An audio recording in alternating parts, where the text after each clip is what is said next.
નમસ્કાર.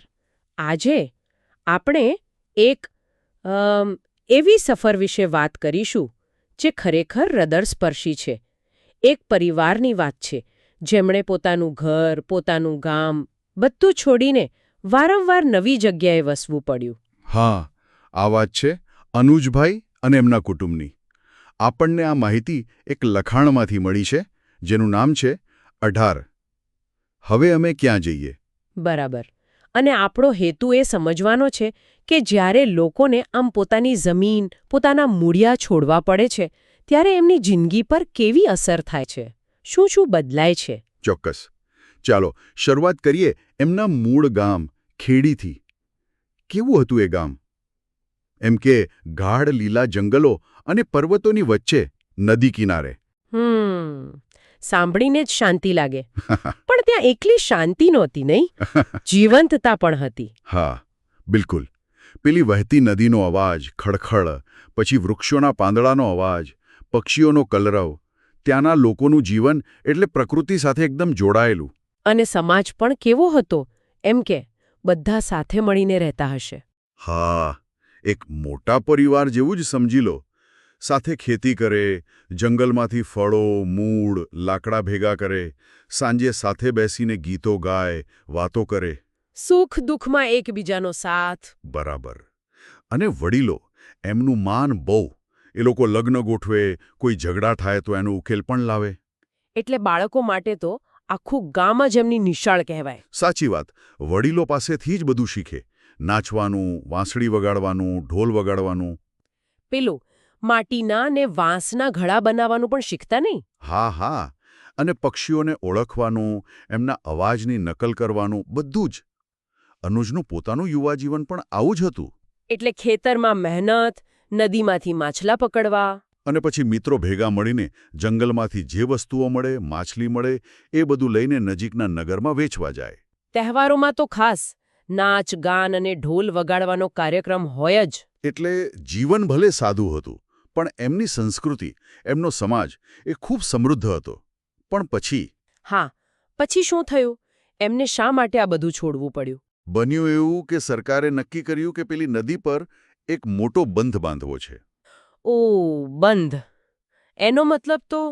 એ જ કે ખેડી અને આજુબાજુના ઘણા ગામ પાણીમાં ડૂબી જશે.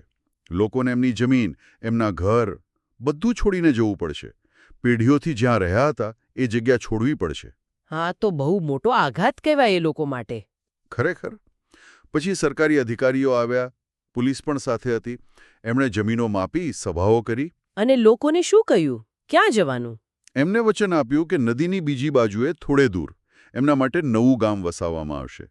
સિંદુરી નામનું ગામ. અને ત્યાં બધી સગવડો હશે એમ કહ્યું. શાળા, વીજળી, હોસ્પિટલ, આવવા જવા માટે બસ, ટ્રેન, જે ખેડીમાં નહોતું એ બધું. એટલે અમુક લોકોને, ખાસ કરીને યુવાનોને આ વાત કદાચ ગમી પણ હશે. નવી સગવડો મળશે એમ વિચારીને. હા, અનુજનો પણ એવું જ હતું. વડીલો તો બહુ દુઃખી હતા. એમને તો પોતાના મૂળિયા છોડવાનું ગમતું જ નહોતું. પણ અનુજ વિચારી રહ્યો હતો કે વાહ, બટન દબાવવાથી લાઇટ ચાલુ થશે, નળ ખોલીશ તો પાણી આવશે, બસમાં બેસીને શહેરમાં ફરવા જઈ શકાશે. અને બાળકો માટે શાળા. એણે વિચાર્યું કે મારા બાળકો મારા જેવા અભણ નહીં રહે. બરાબર. અહીં જુઓ, પેઢીઓ વચ્ચેનો ફરક દેખાય છે. વડીલો માટે પરંપરા અને જમીન મહત્વની હતી. યુવાનો માટે પેલી નવી દેખાતી સુવિધાઓનું આકર્ષણ હતું. પણ શું એમને ખરેખર એવું ગામ મળ્યું જેવું એમને કહેવાયું હતું? સિંદુરી કેવું નીકળ્યું? અરે વાત જ ના પૂછો. અનુજના સપના જેવું તો બિલકુલ નહોતું. ત્યાં પહોંચ્યા ત્યારે ખબર પડી. એકદમ બળબડતો તાપ. ખેડી જેવી હરિયાળી કે ઠંડકનું તો નામ નિશાન નહીં. એક ઝાડ પણ નહોતું છાંયડા માટે. ઓહ, અને પેલી સુવિધાઓ? સુવિધાઓ તો દૂરની વાત. અહીં તો જીવન જીવવું જ મુશ્કેલ હતું. દરેક વસ્તુ માટે પૈસા ચૂકવવા પડે. દવા, અનાજ, શાકભાજી, બળતણ, કશું મફત નહીં. ખેડીમાં તો જંગલમાંથી લાકડા મળી રહેતા હશે ને? હા, પણ અહીં તો લાકડા પણ ખરીદવા પડે. કેરોસીન તો પોસાય જ નહીં. એટલે શું કરે બિચારા? રબરના જૂના ટાયર બાળીને ચૂલો સળગાવવો પડતો. હે? ટાયર બાળીને? એની ગંધ અને ધુમાડો તો કેટલો ભયંકર હોય! ખૂબ જ ખરાબ. સ્વાસ્થ્ય માટે પણ કેટલું નુકસાનકારક. રહેવા માટે શું મળ્યું? તો કે પતરાના છાપરાવાળી એક જ ઓરડી.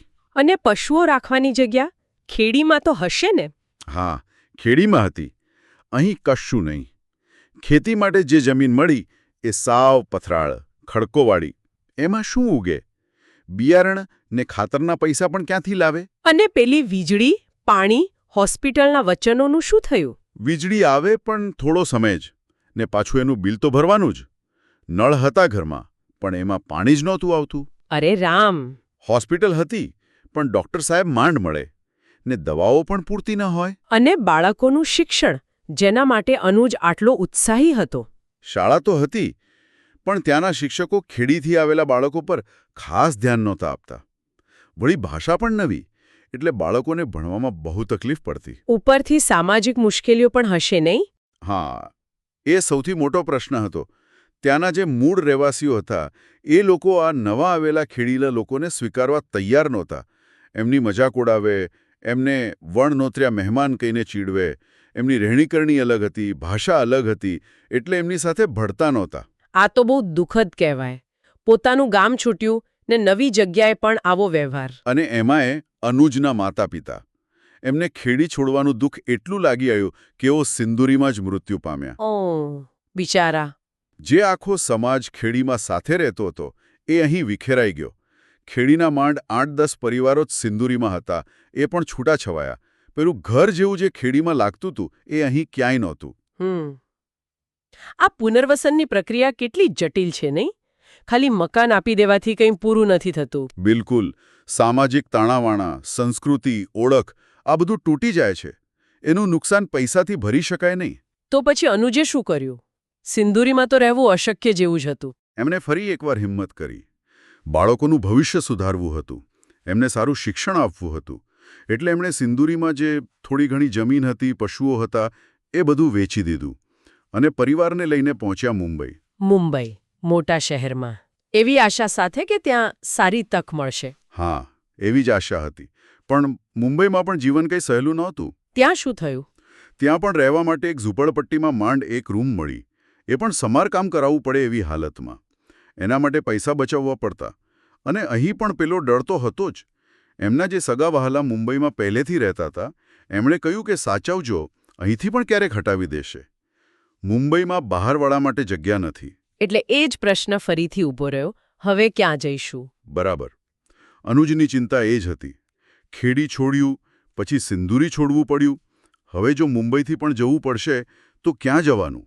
આટલું મોટું શહેર, પણ એમાં અમારા નાના પરિવાર માટે એક નાનકડી સ્થિર જગ્યા પણ નથી. એ જે વિચારીને મુંબઈ આવ્યો હતો, એના કરતાં વાસ્તવિકતા સાવ જુદી હતી. આખી સફર, ખેડીથી સિંદુરી, સિંદુરીથી મુંબઈ, એક સતત અસ્થિરતા, એક ઘરની શોધ. હા, અને આ માત્ર અનુજભાઈની વાત નથી. વિકાસના નામે, મોટા બંધો કે પ્રોજેક્ટના નામે આવા હજારો લાખો પરિવારોની નાની નાની દુનિયાઓ વિખેરાઈ જાય છે. એમનું જીવન અસ્તવ્યસ્ત થઈ જાય છે. એમની આખી વાત સાંભળીને ખરેખર આપણે વિચારવું પડે. ચોક્કસ. અને કદાચ એક સવાલ આપણે સૌએ આપણી જાતને પૂછવો જોઈએ કે જ્યારે કોઈ સમાજને, કોઈ સમુદાયને વિકાસના નામે આમ એમના મૂળ સ્થાનેથી હટાવી દેવામાં આવે છે, ત્યારે એમના માટે ઘરનો અર્થ શું રહેતો હશે? સલામતી કોને કહેતા હશે? અને એમની ઓળખનું શું થતું હશે? આ પ્રશ્નનો જવાબ સહેલો નથી.